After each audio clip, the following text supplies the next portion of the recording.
Hi guys, welcome to Stout Sport Performance. I'm Austin Stout, and in today's video, I'm going to give you 2 different ways that you can start viewing your exercise intensity, ways that you can actually measure how hard you're working out.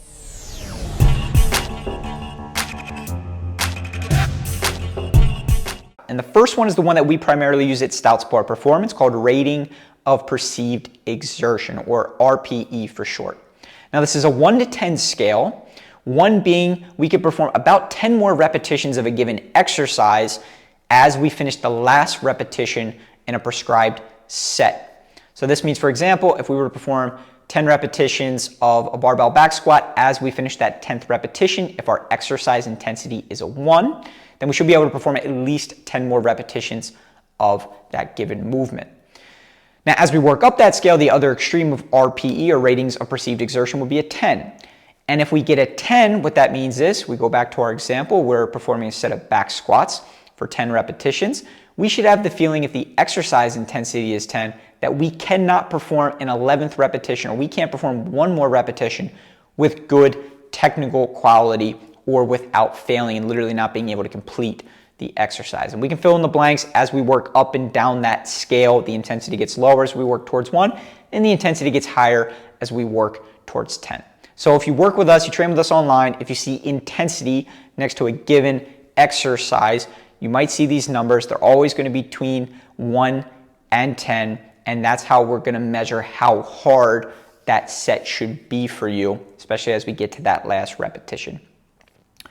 Now, one of the ways that you could also think about this, and this is usually easier for people to visualize, is a concept called reps in reserve.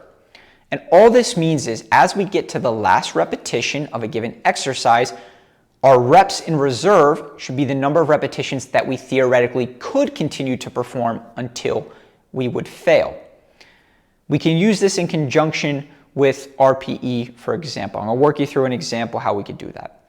So let's say for a given exercise, a barbell back squat of 10 repetitions, we prescribe an RPE of 7, or ratings of perceived exertion of 7. We can take the maximum intensity of the RPE scale, which is a 10. We subtract the prescribed RPE intensity of a 7, and we get the number 3. And this is going to be our reps in reserve. So if we have an exercise intensity of 7 using the RPE scale, and we then subtract the maximum intensity, we're going to get this number 3, reps in reserve. So we're going to perform our set of 10 barbell back squats, and we should have a feeling that we can perform 13, even though we're only performing 10. So you can take that with a host of different other movements, right? If we have a rep in reserve of 1 repetition, we're working really close to failure, really working on maximum strength. And if we, for example, have reps in reserve of 6, that means we could perform up to 6 more repetitions of a given movement and exercise, and we're not working with a very high intensity.